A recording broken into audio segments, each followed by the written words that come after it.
Olá a todos, sejam bem-vindos a mais um episódio do Geopolítica Próxima Jogada. No episódio de hoje eu vou falar novamente da China, que, como vocês sabem, é um assunto recorrente aqui no canal, e hoje eu vou falar sobre alguns erros, na minha percepção, cometidos pelo Xi Jinping, que acabou levando até a situação atual da China, que não é das mais confortáveis. O país vai enfrentar uma baixa no crescimento esse ano, vai ser um crescimento por volta de 3%, um pouco mais talvez, isso aí depende do ponto de vista e quem que está observando e analisando, mas de qualquer forma é um crescimento muito baixo comparado com o que a China vinha nos últimos anos e nas últimas décadas. Além disso, a China tem um problema enorme nas mãos, não só de relacionamento com outros países, mas também a tensão com os Estados Unidos e seus aliados, essa postura nova de posicionamento junto com a Rússia, além dos problemas domésticos, que são problema de energia, na matriz energética, problema nos bancos, problema nas empresas imobiliárias e construtoras, ou seja, uma mão cheia no ano do Congresso do Partido Comunista Chinês. Sejam bem-vindos ao programa de hoje.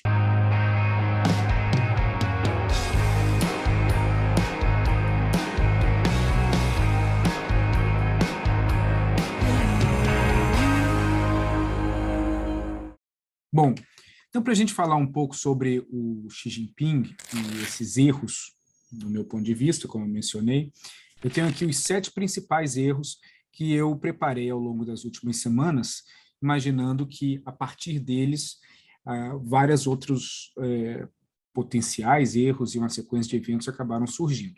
Então, o primeiro deles é a confrontação crescente com países e organizações.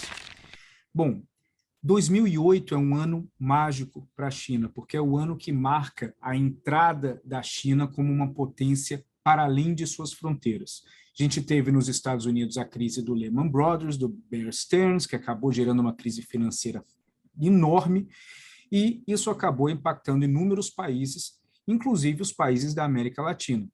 Nesse momento, onde os Estados Unidos estavam envoltos na própria crise, a China ela tomou uma postura de começar a se tornar uma credora contínua e emergencial para vários desses países, se colocando como uma alternativa ao Banco Mundial, ao FMI, ao BID, etc.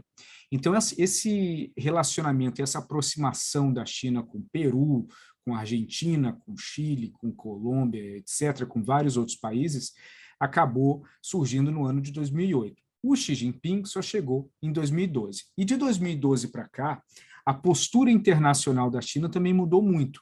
Como ela passou a ter uma posição de superpotência, a China ela também passou a ser mais questionadora e confrontadora nas críticas no qual ela recebia. Então, um ponto muito interessante é o surgimento de um filme na China chamado Wolf Warrior, mas mais precisamente Wolf Warrior 2, que acabou gerando uma onda na China, porque esse filme ele trata um herói tipo Bruce Willis no Duro de Matar, chinês viajando o mundo e solucionando todos os problemas, se tornando um exército de um homem só. Isso mostra uma posição, uma postura de um herói chinês que antes não era imaginado pelos cidadãos chineses e nem pelo partido. Então, o filme Wolf Warrior ele acabou estimulando uma diplomacia que acabou sendo batizada ou apelidada de Wolf Warrior, onde os diplomatas chineses eles passaram a ter mais assertividade no questionamento e na confrontação de todas as críticas que eles ouviam em relação à China. Bom, legal isso, né? Agora, qual que é o problema? O problema é, quando você é um país como a China, que o seu crescimento depende da importação de commodities e da exportação de bens manufaturados, você tem que ter uma flexibilidade maior naquilo que você entende como críticas ou como agressões verbais. Essa postura da China, ela acabou gerando um pouco de antipatia em alguns países e também acabou gerando um pouco de confronto, principalmente entre China e os Estados Unidos, por conta dessa assertividade. Não estou dizendo aqui que eles não devem ser, mas a postura anterior ao Xi Jinping, principalmente na administração do Hu Jintao, era mais discreta, e isso bate bem, isso combina bem com um país que depende do bom relacionamento internacional para manter o crescimento econômico. E a manutenção do crescimento econômico é vital, não só pela própria manutenção, né, pelo próprio crescimento econômico, mas principalmente, nas palavras de Deng Xiaoping, para poder estabilizar e manter a ordem dentro do Partido Comunista e na relação entre o Partido Comunista e a sociedade. Por isso que acaba sendo um ponto de extrema importância. O segundo ponto foi o esquecimento das províncias centrais. Bom, o que isso quer dizer? Na China, sempre teve uma divisão política informal entre as lideranças do partido que surgiram no litoral e as lideranças do partido que vem do interior do país. Desde o fim dos anos 80, começo dos anos 90, na criação das zonas econômicas especiais, que eram, em sua enorme maioria, no litoral, você tinha ali uma situação onde esse capitalismo dentro dessas bolhas dentro da China acabou gerando uma aceleração no crescimento dessas regiões e parte do país ficou para trás, uma parte muito grande. E isso sempre foi um debate recorrente dentro das reuniões e dos congressos do partido em relação à postura das políticas públicas que beneficiam o litoral versus aquelas que beneficiam as províncias interiores. O Xi Jinping, ele é originariamente de Xangai, e além disso, ele é considerado dentro do partido um príncipe. O que isso quer dizer? Um príncipe são aqueles que são filhos ou netos de heróis ou figuras importantes originais do Partido Comunista Chinês desde o seu início.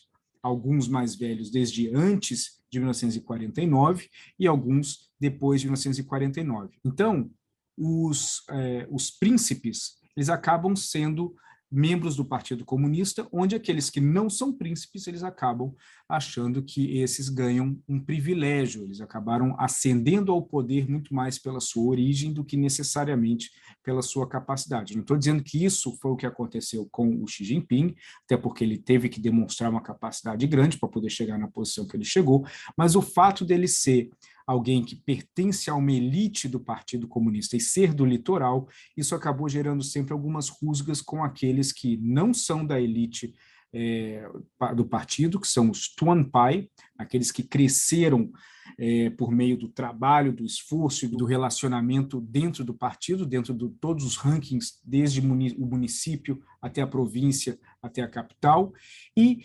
consequentemente, também aqueles que não são só Tuanpai, mas são das províncias centrais. As províncias centrais sempre reclamaram que não recebiam o mesmo fluxo de apoio financeiro de algumas províncias litorâneas. Isso acabou gerando um desbalance muito grande no desenvolvimento social e econômico dessas duas partes da China, e mais do que isso, algumas províncias centrais, elas também acabavam vendo seus bancos participando diretamente ou financiando diretamente obras da Rota da Seda em outros países, quando existiam problemas de infraestrutura, principalmente na cadeia energética no país, que acabou gerando um pouco de mal-estar, né? Se os bancos estão financiando obras de infraestrutura energética em outros países, por que não fazer aqui primeiro?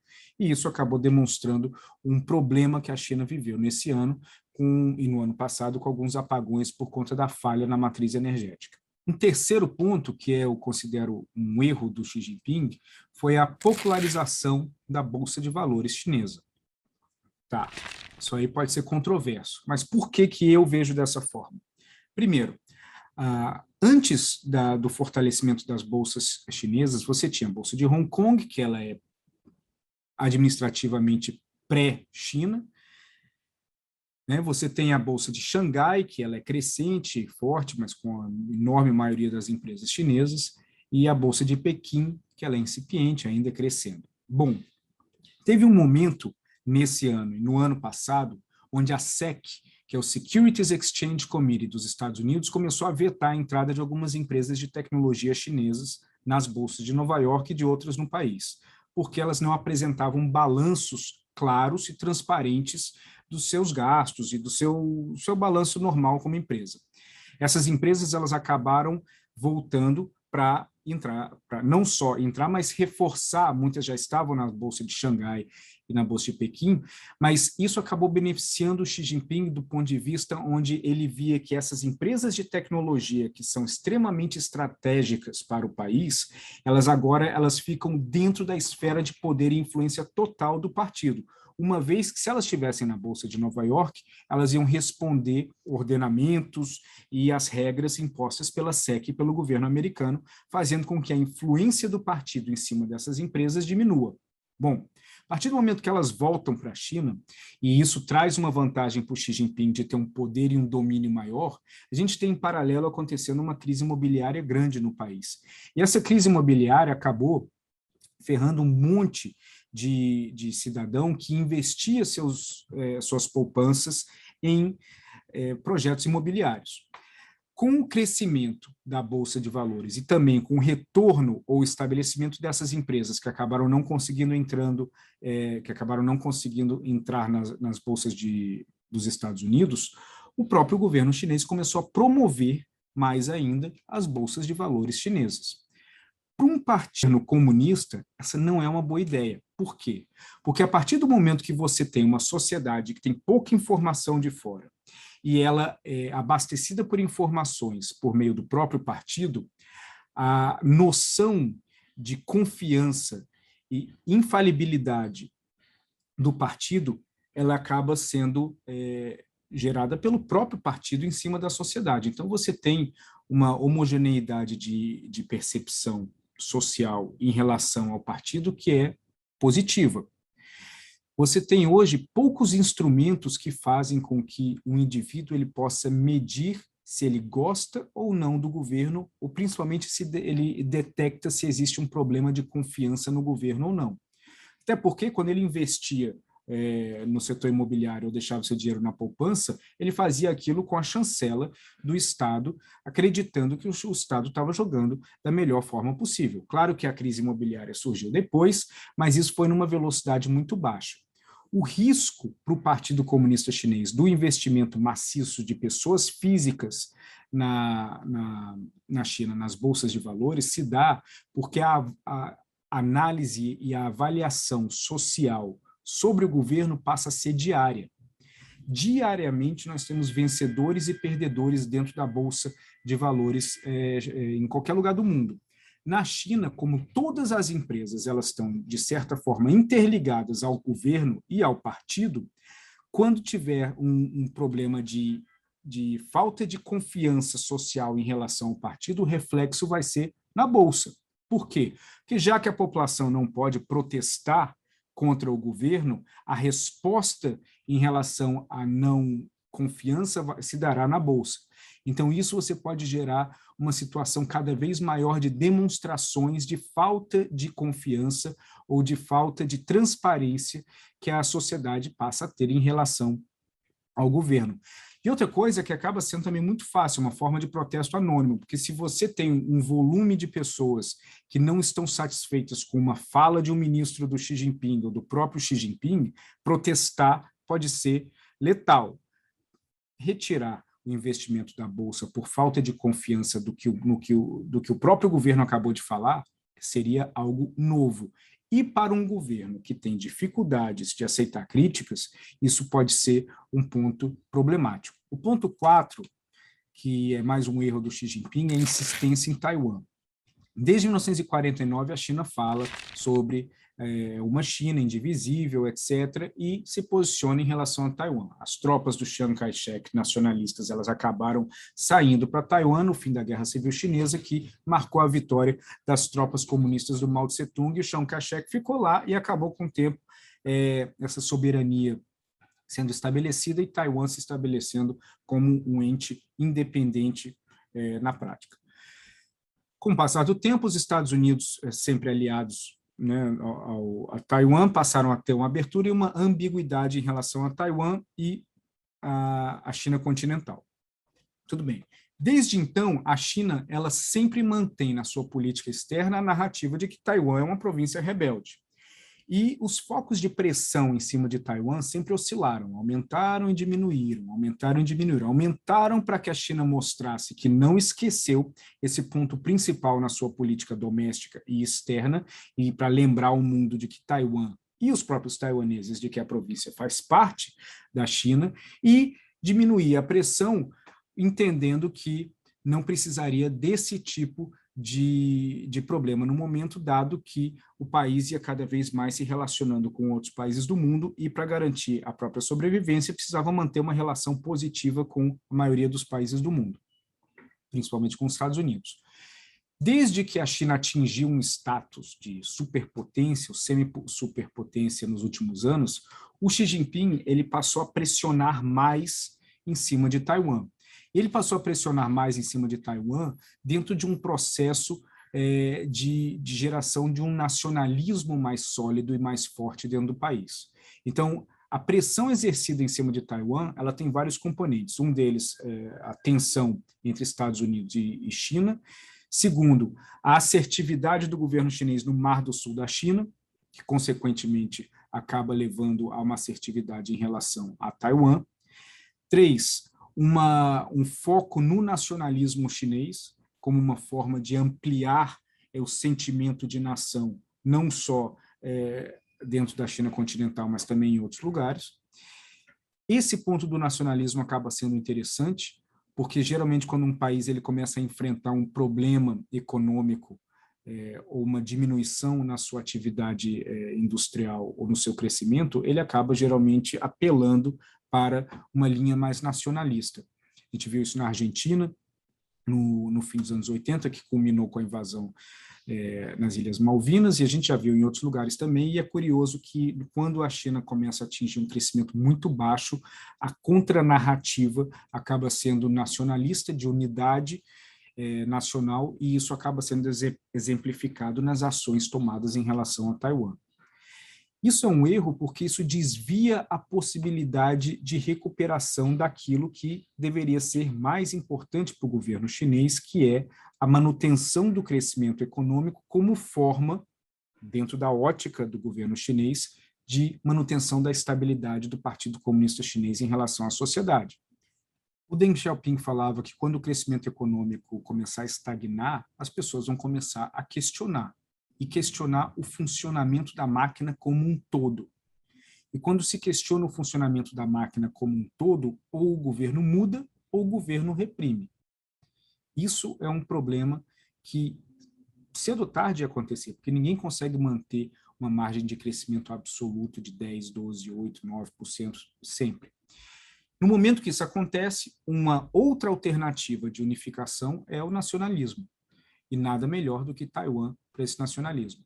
Só que acaba sendo uma profecia autorrealizável, porque a tentativa da China de resgatar o crescimento econômico, que se daria por um relacionamento melhor com vários outros países e com uma postura um pouco mais discreta na sua política externa, ela acaba sendo inibida pela própria ação em relação a Taiwan. E a própria ação em relação a Taiwan justifica pela ausência de crescimento econômico. Tomara que ficou claro, não ficou confuso. O quinto ponto é aquele da política do Covid-0. Por quê? Porque a China ela começou com os lockdowns, com todo mundo, etc., etc. Só que o lockdown ela acabou funcionando em vários países, onde você teve uma estabilidade no número de casos, enquanto chegava as vacinas. O propósito do lockdown era aliviar o hospital e esperar a chegada das vacinas. Tudo bem. Então, por isso que hoje, mesmo com o Omicron contaminando um monte de gente, a gente não tem lockdown, porque a gente tem leitos disponíveis e as vacinas elas protegem em relação a um agravamento da doença. Na China, a situação ela é um pouco diferente. A política de Covid-0 ela é basicamente uma réplica da política inicial, mesmo com a população estando vacinada, mesmo com os leitos estando disponíveis e o Omicron não sendo tão letal.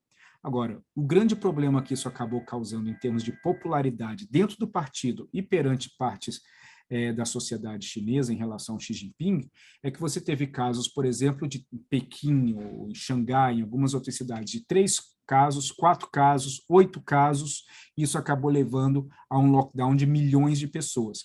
Nesse exato momento, nós temos aproximadamente 60 a 70 milhões de pessoas ainda em lockdown dentro da China.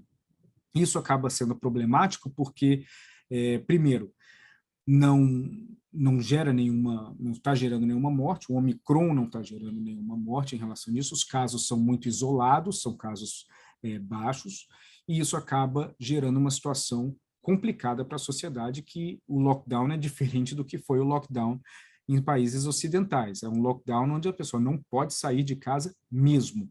E isso acaba levando a um problema de produção industrial, um problema de crescimento econômico, entre outras coisas. O ponto 6 é o apoio da China à Rússia em relação à invasão da Ucrânia. Por que eu vejo isso como um erro?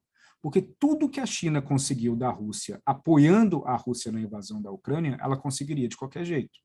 A Rússia isolada por conta das sanções, por conta de tudo proveniente da invasão na Ucrânia, ela não teria nenhuma alternativa a não ser virar para a China.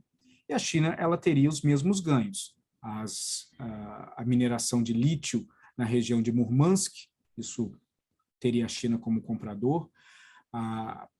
O Nord Stream 2, que ia para a Europa, mudando de direção, indo para a China ia conseguir isso de qualquer jeito, ou seja, tudo que a China conseguiu prestando apoio, ela conseguiria sem prestar apoio. Agora, prestando apoio em relação à guerra na Ucrânia, isso acabou gerando algumas contradições de narrativa para a China, porque enquanto a China falava sobre a integralidade territorial, quando falava sobre Taiwan, a soberania nacional, quando falava dos seus problemas internos, isso acaba sendo esfacelado quando ela apoia uma invasão russa na Ucrânia.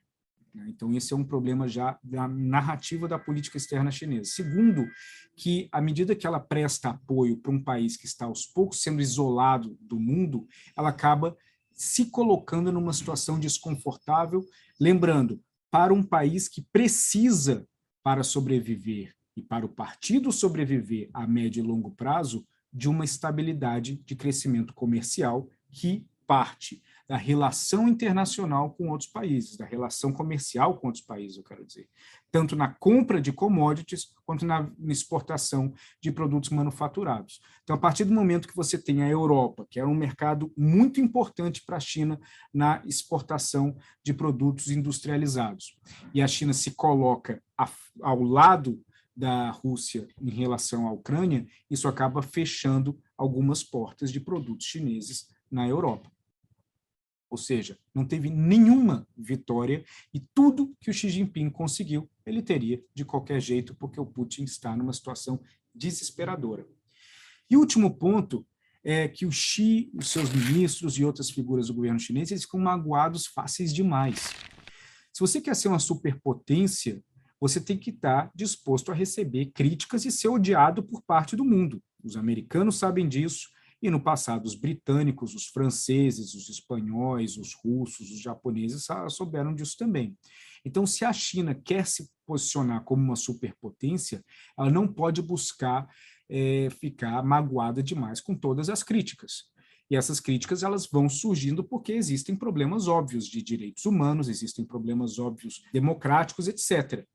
Sabendo disso e sabendo como opera, a China ela não pode demonstrar que todos os golpes acabaram entrando, porque isso demonstra para outros países exatamente aonde continuar socando ou acertando. Então, para a China, esse é um problema e esse é um erro do Xi Jinping que, na minha percepção, amarra com o primeiro ponto. Quando você quer ser uma superpotência, você tem que ser discreto. E a política Wolf Warrior dos diplomatas chineses, elas envolvem respostas assertivas para qualquer críticas e opiniões contrárias em relação à China. Mas também você tem que selecionar quais críticas e quais opiniões contrárias para que você não seja um país que fica, um governo que se magoa demais. Bom, falei demais, gente, para a opinião de vocês. Um abraço a todos e até a próxima.